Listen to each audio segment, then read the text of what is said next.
como que uma grande voz de uma grande multidão, que dizia: Aleluia, salvação, glória, honra e poder pertencem ao Senhor nosso Deus, porque verdadeiros e justos são os seus juízos.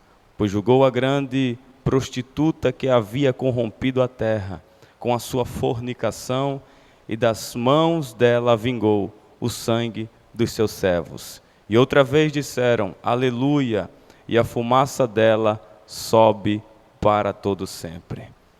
Eu quero ministrar nessa manhã acerca de um tema: o preparar da noiva. Quando nós olhamos para o livro do Apocalipse e nos deparamos com o seu escritor, que é justamente João, filho de Zebedeu, irmão de Tiago, um pescador judeu, aquele que foi chamado para ser discípulo, aquele que se tornou um apóstolo, conhecido por todos como discípulo do amor, aquele que não só foi discípulo, mas também se tornou um escritor, aquele escritor que escreveu o Evangelho, o quarto Evangelho do Novo Testamento, que carrega seu nome. João não só é o autor do seu Evangelho, mas João também é o autor da primeira epístola de João, da segunda epístola de João, da terceira epístola de João. Por fim, João também escreveu o livro das Revelações, o livro do Apocalipse. E falar do livro do Apocalipse é falar de quando Deus entrega na mão de João as profecias futuras que havia de acontecer. Eu me lembro de quando Deus falou para Daniel, no capítulo 12 do seu livro, e o verso de número 4, dizendo: encerra as palavras e sela este livro. Mas João é diferenciado, porque quando Deus fala para João no capítulo 22 do livro do Apocalipse, e o verso de número 10, pelo contrário do que Deus havia falado para o profeta Daniel, Deus fala diferenciado para João. Ele diz: João, não seles as palavras da profecia deste livro, pois desde o Calvário, desde a ressurreição, desde a vida e desde a vinda do Espírito Santo, Deus já começou a dar início aos últimos dias da humanidade sobre a face da terra. Quando João começa a escrever, ele diz revelação de Jesus Cristo. João está falando não apenas das coisas futuras, mas João está apresentando o centro crucial, ou tema principal do livro do Apocalipse, que é justamente acerca da pessoa bendita de Cristo. Quando nós observamos desde o início, desde o Gênesis, Cristo foi o centro principal, o tema principal da humanidade sobre a face da terra. Quando nós observamos o Evangelho de João, no capítulo 1, João já começa o seu Evangelho dizendo: no princípio era o Verbo, e o Verbo estava com Deus. A palavra verbo é palavra, logos. Em Gênesis está escrito no capítulo 1, no princípio criou Deus os céus e a terra estava sem forma e vazia, e havia trevas sobre a face do abismo, mas o Espírito de Deus pairava, se movimentava sobre a face das águas. Só que quando observamos alguns versículos na frente, está Deus dando agora ordem para todas as coisas: haja luz. E este haja de Deus é a palavra. Cristo está no começo do Gênesis. Quando nós observamos a promessa, em Gênesis 3:15, salvo engano, está escrito que da semente da mulher nascerá um que esmagará a cabeça da serpente. Ou seja, Cristo, desde o Gênesis até o livro das Revelações do Apocalipse, Jesus é o ponto crucial e principal da Bíblia na história da humanidade. Mas o que me chama mais atenção é que desde o capítulo 1 ao capítulo de número 18, 19, 20 e 21, João vai trazendo as revelações. Quem era Jesus em cada capítulo do livro do Apocalipse? E no capítulo 1 ao capítulo de número 3, João vai apresentar Cristo como aquele que é rei e sacerdote exaltado. No capítulo 4 ao capítulo de número 5, João vai começar a apresentar Jesus como aquele que foi o Cordeiro glorificado de Deus, que reinou sobre todos os tronos da terra. No capítulo 6 ao capítulo justamente 18, João vai passar aproximadamente entre 10 a 11 capítulos do livro do Apocalipse, para apresentar Cristo como juiz de toda a terra. Então, desde o começo até o final da Bíblia, Cristo foi o tema principal das histórias e daquilo que Deus veio trazer para a humanidade. Só que o que me chama a atenção é que João é o autor deste livro das revelações. E João, quando vem falando acerca do livro do Apocalipse, pois nós sabemos que João, ele é o autor do evangelho que carrega seu nome, da primeira epístola, da segunda, da terceira e da carta reveladora do livro do Apocalipse.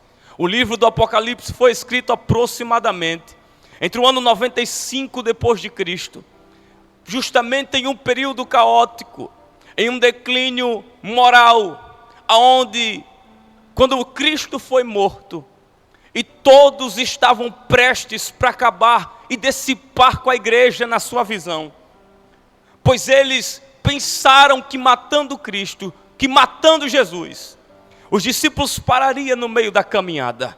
Haja vista que não teve condição de parar, porque quando João foi levado para a ilha de Patmos, João não foi levado para a ilha de Patmos à toa, pois justamente a ilha de Patmos é um ambiente impróprio, e foi nesse período onde estava sendo durado o reinado justamente de Tito Flávio Domiciano, que foi o imperador da época, que foi exigido por ele que todos daquela época lhe adorassem como Senhor e como justamente Deus. Tito Flávio Domiciano é justamente aquele que envia João para a ilha de Patmos.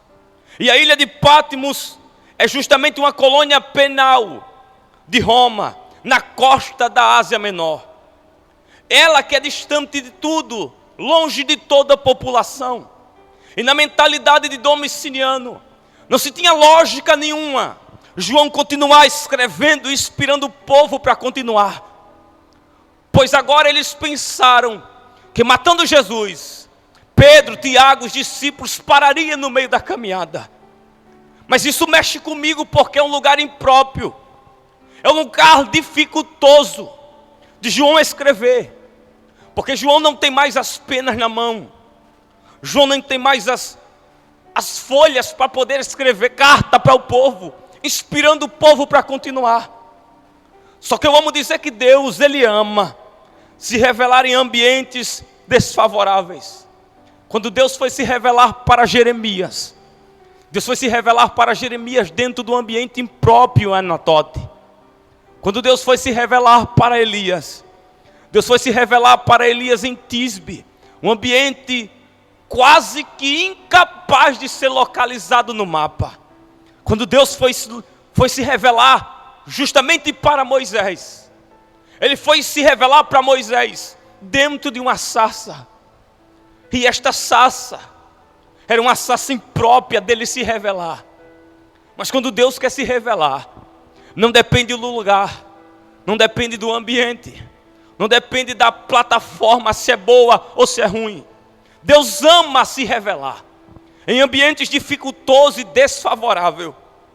Pois eles pensaram que quando Cristo veio para a terra, se doou para a morte, porque Ele mesmo disse: ninguém tira a minha vida, sou eu quem a dou por amor a vós. Ele é entregue à morte, mas Ele deixou um sinal que dizia: no terceiro dia eu ressuscitarei. Jesus ressuscita, 40 dias em corpo de glória entre os discípulos, e agora Ele pega em um inteirinho de tempo os discípulos e leva para o Monte das Oliveiras. João 14, Atos 1, versículo 8, Salmo 24, Está Jesus no Monte das Oliveiras com os discípulos. Ele olha para Pedro, olha para João, olha para Tiago, olha para todos os discípulos. E diz: não se turbe os vossos corações. Credes em Deus, credes também em mim. Porque na casa do meu Pai há muitas moradas. E se não fosse assim, eu vos teria dito: eu irei. E vos prepararei lugar e virei outra vez para vos buscar. E aonde eu estiver, estarás vós também comigo. Atos capítulo 1, versículo 8. Jesus está sendo elevado pelo seu próprio poder às alturas. O doutor Lucas vai dizer que tem uma nuvem lhe aguardando e lhe esperando em cima. Entra a cabeça, entra o tronco, entra o ombro de Jesus. Fica os pés flutuando na nuvem apenas. Mas só que agora Lucas vai dizer que ele entra por completo. E a revelação que Lucas não tem, Davi tem no Salmo 24. E por dentro do céu, Davi escreveu dizendo: levantai, ó porta, as vossas cabeças. Levantai, ó entradas eternas, porque entrará o Rei da Glória. Quando Jesus entra, se assenta no trono, é coroado pelo Pai. Os discípulos continuam no mesmo lugar, no Monte das Oliveiras. Dá ordem para 2 anjos descer, mais rápido que a luz da gravidade. Varões galileus, porque estás olhando para o céu? Este mesmo Jesus que dentre vós foi recebido no céu, adivinhe, assim para como o céu os viste ir. Os discípulos vão para Jerusalém. O Espírito desce. A igreja começa a se expandir. A igreja começa a tomar elevação ainda maior, ao ponto que precisaram separar 7 homens que tivessem sabedoria, graça, presença e que fossem cheios do Espírito Santo. A igreja estava crescendo de uma forma extraordinária. Só que agora eles têm uma ideia que mexeu comigo enquanto eu estava estudando. Eles pensaram que matando o cabeça, que era Cristo, os discípulos paravam.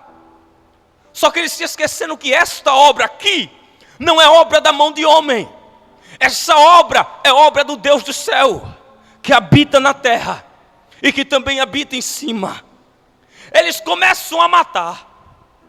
Pega Tiago, porque a fama dos discípulos estava maior do que a de Jesus. O próprio Cristo disse: vocês farão obras maiores do que eu fiz na terra. Preguem, façam os discípulos e vão até o final do tempo, até o fim das terras, pregando e curando e falando em meu nome. Eles pegam a Tiago e começam agora a dissipar Tiago em Jerusalém. Eles pegam a Pedro, que antes negou Jesus e de longe disse que não lhe conhecia. Mas quando Pedro, depois do Espírito Santo descer, porque este mesmo Pedro não é o mesmo antes da cruz. Este mesmo Pedro é diferente depois que Jesus é crucificado. Esse Pedro, depois que o Espírito desce, está cheio de ousadia e graça na vida. Pedro agora olha para a cruz e diz: pode pendurar a cruz de cabeça para baixo e mete o prego, porque voltar eu não posso mais. Pedro é morto, crucificado de cabeça para baixo. O sistema estava matando os discípulos agora. Pegam André, crucificam André em uma cruz em forma de X. Pegam a Bartolomeu, é crucificado. Pegam a Simão, Zelote, também, ele é crucificado. Pegam a Filipe, e Filipe de outra forma não foge, também é crucificado. Pegam Marcos, e queimam Marcos na fogueira. Pegam Tiago menor, e ele foi justamente massacrado o seu crânio. Eles pegam a Mateus, que foi morto por causa de uma lança. Perceba que os discípulos estão sendo mortos um por um, porque Jesus foi morto. O Espírito desceu e deu ousadia para a igreja.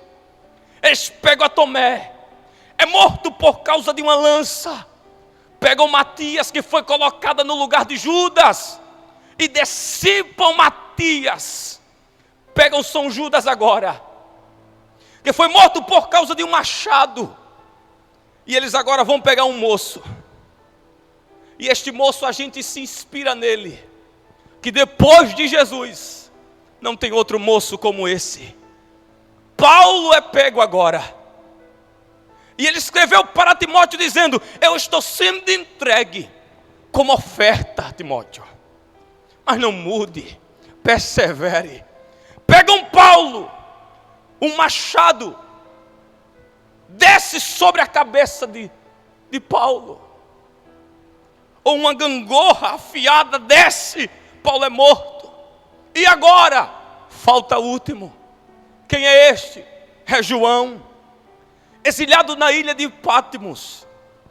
E alguns eruditos vão dizer, porque isto não está dentro da Bíblia, mas alguns eruditos vão dizer que a cultura da época, que a história da época dentro de Roma, alguns eruditos vão falar que quando Domiciano tem a ideia de parar João, de prender João, de colocar João exilhado na ilha de Patmos, para que a igreja não desse continuidade, a história vai dizer que antes de João ser levado, escravizado, aprisionado, João foi colocado dentro de um azeite fervendo.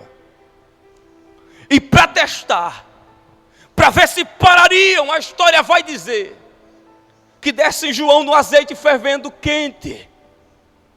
E o que me chama a atenção é que quanto mais o sistema romano vibrava, bradava, e a história vai dizer que o povo vibrava na arena e dizia: Jesus está morto, Roma está viva. E como Domiciano queria a glória para ele, o povo vibrava e dizia: Domiciano é Deus, ele é o Senhor. Mas a história vai quebrar tudo e vai dizer que João sai vivo, sem nenhuma queimadura, cheio da presença do Espírito de Deus. E agora eles pegam João e a história vai dizer, alguns eruditos vão falar que quando pegam João, ele tem uma ideia, só tem um jeito de parar esse camarada agora: leva para Patmos. Lá não tem ninguém para ele escrever, lá não tem ninguém para ele inspirar, leva. E o que tinha dentro de Patmos? Os piores prisioneiros. Patmos era semelhante justamente a uma prisão federal, como hoje nós temos no Brasil, onde tem os piores prisioneiros, os piores homens que já fizeram coisas que trouxeram impacto para a sociedade: homicidas, ladrões de banco, assaltantes. Estava dentro de Patmos. E para lá que levam João, por causa do testemunho de Jesus Cristo. E João começa o Apocalipse dizendo: eu, João, testemunha de Jesus Cristo, estava preso na ilha de Patmos por causa da palavra de Deus. João agora vai começar a mostrar acerca da sua revelação que Deus revela para ele. João é convidado por um anjo para subir e ver as coisas que brevemente iria acontecer. Só que o que me chama a atenção é que quando João escreve a terceira epístola, no capítulo 1, versículo 13 ao 14, João vai dizer: eu tinha muito o que escrever para vocês,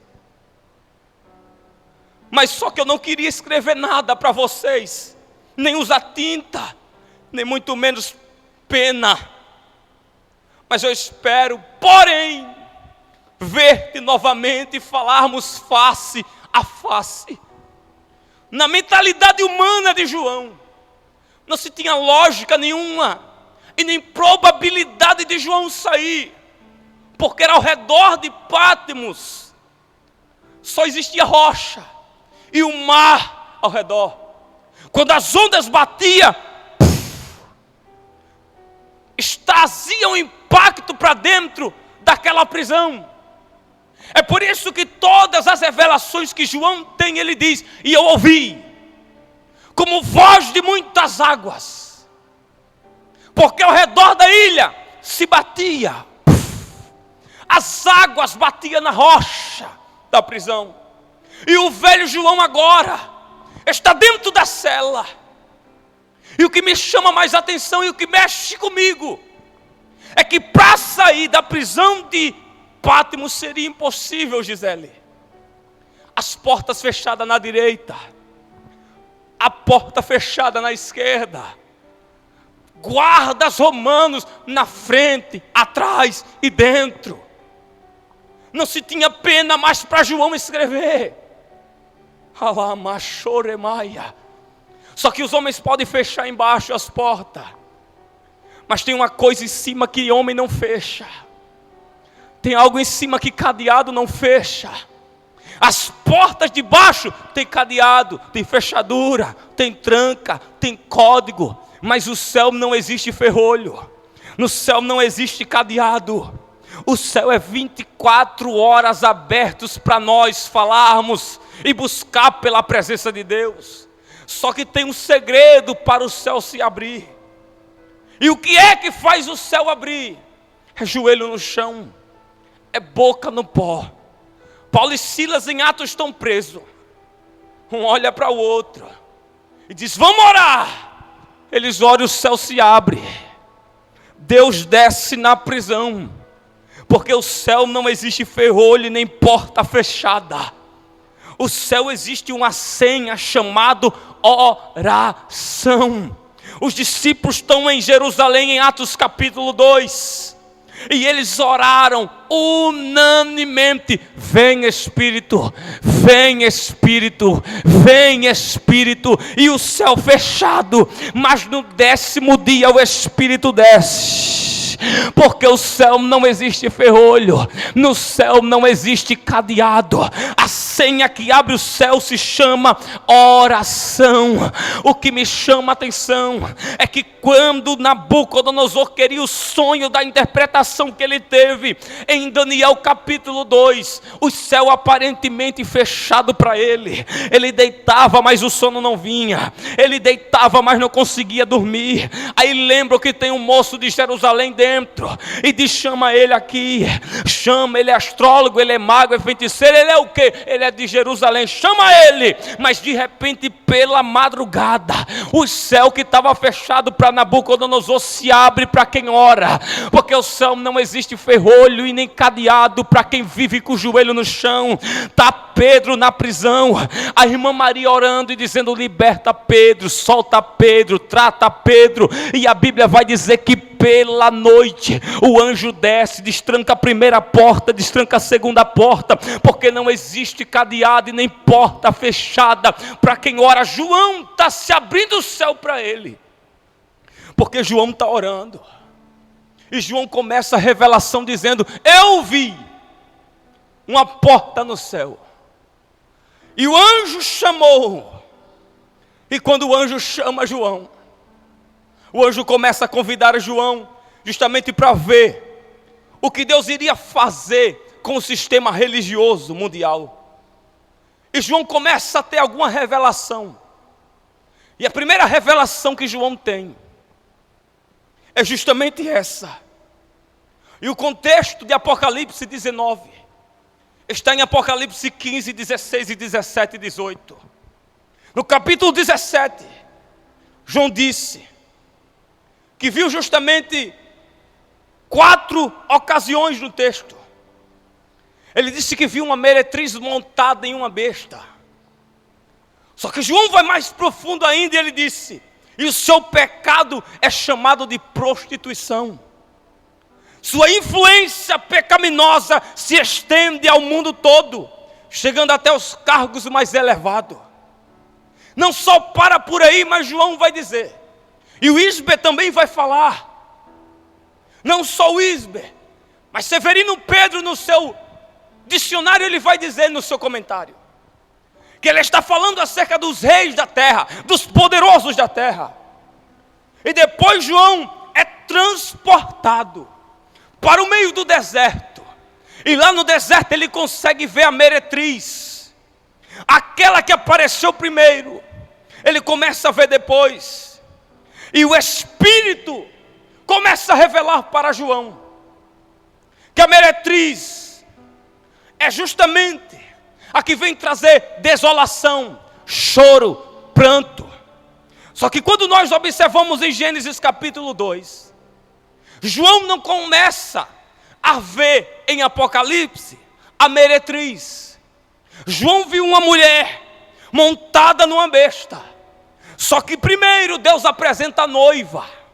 Gênesis 2, dentro do Éden, dentro do ambiente de paz pura. Só que a diferente coisa que aparece no Éden é justamente diferente da que aparece em Apocalipse. A civilização se encontra no meio de uma meretriz no meio do deserto. Mas só que esta meretriz aqui, ela veste roupas caras. Ela tem uma taça de ouro na sua mão. Ela tem correntes, ela tem poder, mas tem uma coisa: ela está embriagada com o sangue dos santos. E ela se assenta não só simbolizada sobre uma besta, mas depois João vai dizer: eu vi ela montada sobre muitas águas, e montada em uma besta, e esta besta tem 7 cabeças e 10 chifres. Esta mulher vem representando 4 coisas no mínimo. Primeiro, domínio. Esta mulher como domínio desde Roma, que dominava sobre a influência de todo o ambiente. A prostituição predominava, a idolatria predominava, a carnalidade tomava conta. Aí vem a segunda coisa: ela vem para contaminar a terra, para blasfemar contra a terra. Só que tem a terceira coisa, e esta terceira coisa é o que me chama a atenção. Esta mulher vem com um nome, e este nome é mistério. No Novo Testamento esse mistério é uma verdade oculta. Champlin, como também o Isbe, ele vai dizer que esse mistério só pode ser entendido espiritualmente. Mas tem a quarta coisa. O mistério neste caso aqui é a tão grande Babilônia, a cidade que foi fundada por Nimrod, bisneto de Noé.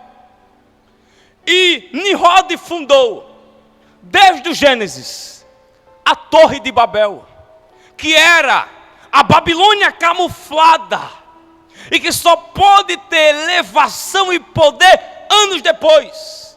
Babel, confusão, onde os homens tentaram subir, e na mente deles destruir a Deus, chegar até o topo, para confundir a língua, e tudo mais aconteceu. Só que a Babilônia está vindo com tudo. Só que o que me chama a atenção é que aquelas 7 montanhas, que João disse que viu a mulher montada sobre ela, era justamente simbolizada os 7 reinos que sairia de cena. Primeiro, que sairia de cena e que saiu, foi justamente o Egito, a Síria, a Grécia, a Pérsia e a Babilônia. O reino presente que falta é Roma. Mas Elias só apareceu 6 até agora. Falta o 7º, que vai surgir depois que a igreja ser arrebatada. E só não apareceu ainda enquanto a gente está aqui embaixo. Porque enquanto a igreja estiver aqui embaixo, esse 7º reino não será levantado. Enquanto a igreja estiver aqui embaixo, de joelho dobrado, esse reino não será elevado. Que reino é esse? É o reino do anticristo, é o reino da besta. Só que João vai ser mais profundo e vai dizer que este reino vem para trazer sofrimento, amargura, desolação. Entenda uma coisa: a igreja está sendo bombardeada pelo poderio de um desses impérios, que é justamente Roma na sua espiritualidade, ou a Babilônia. Nós estamos sendo bombardeados para parar, para desistir.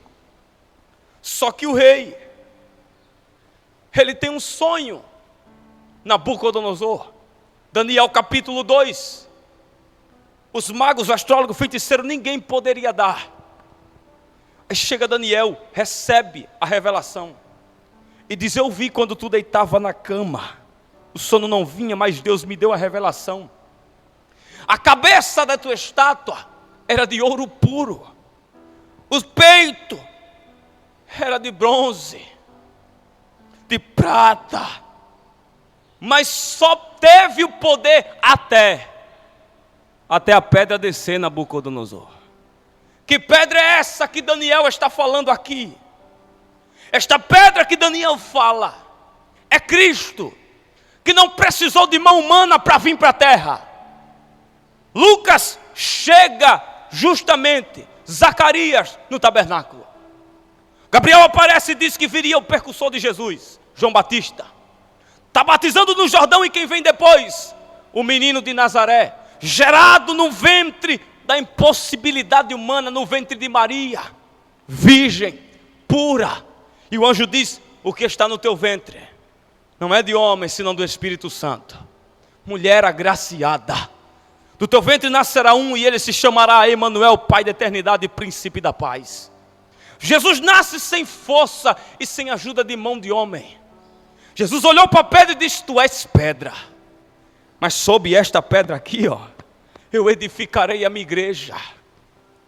O que me chama mais atenção é que Daniel disse que a Babilônia vai cair, a Grécia caiu, a Pérsia caiu, Roma vai cair, e ele diz: mas haverá um reino, e este reino não será destruído por homem nenhum.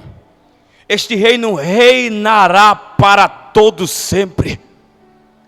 João vai dizer: a Babilônia caiu, a Babilônia caiu, e com ela toda a sua prostituição e toda a sua malícia. Perceba que João grita, e ele não grita dizendo que é um anjo qualquer. Quem está gritando aqui é um anjo mais poderoso, com mais poder, com mais presença. A Babilônia caiu. E eu quero abrir um parêntese para dizer nessa manhã: a Babilônia vai cair, a Grécia vai cair, o sistema religioso que tenta paralisar a igreja vai cair, a cúpula que tenta paralisar a igreja vai cair, mas a igreja vai permanecer de pé, porque não tem crise que pare ela, não tem praga que pare ela, não tem perseguição, calúnia que pare ela. A igreja não é ligada por mão de homem, ela está de pé, continua de pé, caminha de pé, vai ser arrebatada de pé, e nós estaremos dentro do céu lhe adorando de pé. A Babilônia cai, e antes de vir o sofrimento sobre a terra, a igreja vai ser levada. Mas tem uma coisa, Jesus fez da igreja uma coisa, noiva. Ele olhou para nós, semelhante a Salomão quando olhou para a Sulamita, morena, pobre, desceu ao deserto da Arábia e disse: eu vou me casar contigo. Primeira coisa que Salomão faz, muda o nome dela para Sulamita. Sulamita, aquela que se casará com Salomão. Segunda coisa que Salomão faz, muda as vestes, muda o costume dela, muda a forma dela andar, muda a forma dela falar. Elias, por que tem que ter tanto culto? É para você pegar o molde de Jerusalém. Elias, por que tem que ter tanta doutrina? É para você começar a ser moldada aos moldes de Jerusalém. Elias, porque a gente tem que orar tanto? É para você começar a andar como príncipe, princesa e noiva, como vai andar em Jerusalém. Quando Jesus olhou para a igreja, ele disse que ela agora era noiva. Noiva de alguém que, segundo a cultura, vai dizer que todo noivo que queria se casar, formar ou fazer uma aliança com uma moça, ele pagava um dote. E Pedro vai dizer que este dote que Cristo pagou pela igreja, não foi ouro, não foi prata, Ele disse que foi por causa do precioso sangue de Jesus na cruz do Calvário. Não foi a prata, não foi o ouro que nos comprou. É por isso que Paulo vai dizer que os melhores tesouros não estão em vaso de prata nem em vaso de ouro, estão em vaso de barro. Ele olhou para nós sem beleza, sem aparência, sem formosura nenhuma, e nos deu um nome de noiva. Só que tem uma coisa: quando o noivo pagava o dote, ele ia embora. João 14 ele foi, Lucas 1:8 ele foi, João 24, Salmo 24 ele entra no céu para preparar um lugar. Mas ele deixou um sinal no meio da igreja. Ele disse: eu rogarei ao Pai. Para quê? Para ele enviar o outro. E este outro parece comigo. Este outro tem o que eu tenho. Este outro anda como eu ando. Este outro faz o que eu faço. Quem é esse? É o Espírito de Deus. O Espírito é o penhor e a garantia do noivo, que foi, mas vai voltar. Mas o preparar de uma noiva, que aqui no capítulo 19 do Apocalipse, é o regozijo da noiva, antes da grande tribulação. Ela que sofreu embaixo, pisoteada embaixo, massacrada embaixo, humilhada embaixo, sofreu perseguição embaixo, está sendo preparada para um ambiente que ela não conhece, que ela nunca viu, que ela nunca foi. E esta noiva aqui é semelhante a uma noiva que está prestes para se casar. Eu sou noivo e sei como a mente da minha noiva está, a alegria que está no coração dela, porque a data do casamento está chegando. E toda moça que sonha em casar, ela tem que ter o seu dia para ela. Tem que ter o dia para arrumar o cabelo, tem que ter o dia para arrumar as unhas, tem que ter o dia para deixar o vestido limpo, tudo perfeito, o sapato pronto. Ela tem que estar de uma forma diferente para encontrar com o noivo, porque o noivo não vai se encontrar com qualquer noiva. Enquanto a meretriz profanava e fazia os homens pecar, e a tão grande Babilônia trazia desprezo, assolamento no meio do povo, a noiva está se preparando. Aqui embaixo, a noiva está se perfumando, arrumando o vestido, fazendo o cabelo. Mateus 25, Jesus deu um sermão extraordinário, uma parábola ele conta. Ele diz: o reino dos céus é semelhante a 10 virgens, que tardando o noivo, todas elas dormiram. Mas a diferença não é dormir, é estar preparada.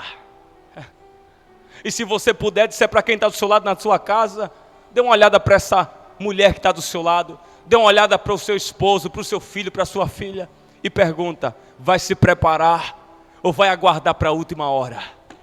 As noivas tiveram um tempo para se preparar. As noivas tiveram um momento para se preparar, para se regozijar. Todas dormiram. Apenas 5, as prudentes, tinham azeite na reserva, tinha roupa pronta, tinha lamparina, tudo estava pronto para ela. Só que tardando o esposo, alguém grita: aí vem o noivo. Todas elas se levantam.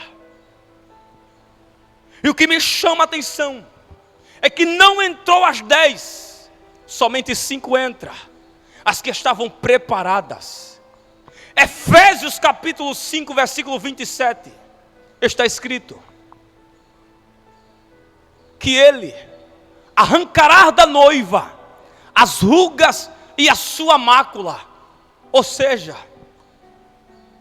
ele vai levar a noiva para dentro do lugar. E quando a noiva chegar lá, ela não sabe como é, ela não sabe como será o lugar. Só que este lugar já está preparado para ela. O apóstolo Paulo, quando escreve em Efésios capítulo 5, versículo 27, Paulo disse que a noiva não vai chegar triunfante no lugar. A noiva vai chegar cheia de ruga, cheia de defeito, cheia de mácula, cheia de falha. Mas ele disse, ele vai limpar tudo. Vai arrancar as rugas, vai arrancar as máculas, vai tirar os defeitos. O que é as rugas? É a marca do tempo do sofrimento embaixo. O que é as máculas? É as manchas do pecado da noiva embaixo. É por isso que João disse que aquele que perseverar até o final receberia a coroa da vida. A noiva aqui, para mim correr e encerrar, a noiva está não pronta, mas lá, quando ela estiver entrando do lado de fora, o noivo vai olhar para ela e vai dizer: antes de você entrar na minha conjectura, você vai ter que vestir um vestido do linho fino. E o que é esse vestido do linho fino? É um tecido que não pode haver mistura. Tem que estar puro, sem mancha, sem mácula, sem erro. E só o noivo tem esse vestido para a noiva, puro e fino. A noiva, quando for pisar os pés, na minha conjectura, dentro das bodas do cordeiro, haverá, João disse, um regozijo extraordinário, porque João capítulo 3, versículo 29, João disse, aquele que tem o esposo e a esposa, haverá gozo e regozijo. Cantares capítulo 2 e versículo 4, ele disse, levou-me à casa do banquete, e o seu estandarte sobre mim era o de amor. É por isso que nós vemos, quando as portas se fecham, e as 10 loucas fiquem fora, porque para encontrar com o noivo, tem que estar dos padrões do noivo. Capítulo 19, verso 1, João disse que haverá barulho no céu na hora que a noiva estiver entrando. Qual é o barulho? Aleluia, salvação, glória. E a palavra aleluia no hebraico aparece 6 vezes no livro do Apocalipse, que é aleluia, que é justamente louvado seja Deus. É por isso que Domiciano queria glória para ele. Mas eu já estava dizendo, a glória continua sendo minha, a presença continua sendo minha. Mas quando a noiva entra, os 24 anciãos se prostram, os 4 seres viventes voam, há um barulho de glória ensurdecedor dentro do céu, e a noiva que sofreu embaixo, foi pisada embaixo, está entrando.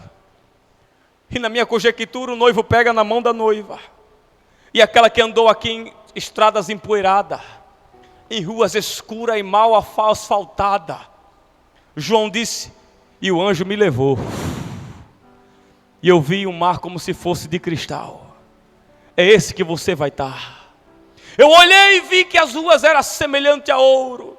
É nesse que você vai andar. Eu olhei e vi que lá não precisava de luz, porque ele ilumina toda a cidade. Eu vim lhe convidar nessa manhã para sair do ambiente que você está. Quem sabe está em Babilônia, está sendo manchada as suas vestes, mas hoje eu venho lhe chamar para começar a ser apresentada por João, a nova Jerusalém, que vai descer do céu, adornada para a noiva. Ele quer arrancar as rugas, ele quer arrancar a mácula, ele quer arrancar as falhas de você hoje, nessa manhã. E o que ele tem, Elias? Tem linho fino, tem ambiente pronto, tem rua de ouro, tem coroa para colocar na tua cabeça, e o melhor, tem um novo nome que só você naquele dia saberá. Que eu quero saber nessa manhã, onde está a primeira vida para Jesus? Você que está aí em Babilônia, está na hora de você correr para se preparar, porque o noivo vem. E João disse, filhinhos, já é chegada a última hora. Eu quero saber onde está a primeira vida para Jesus. Se tiver alguém para ser removidas as rugas, as máculas e os defeitos, escreva: eu quero aceitar Jesus. E aqui eu quero já agradecer a oportunidade nessa manhã, em nome do Senhor Jesus.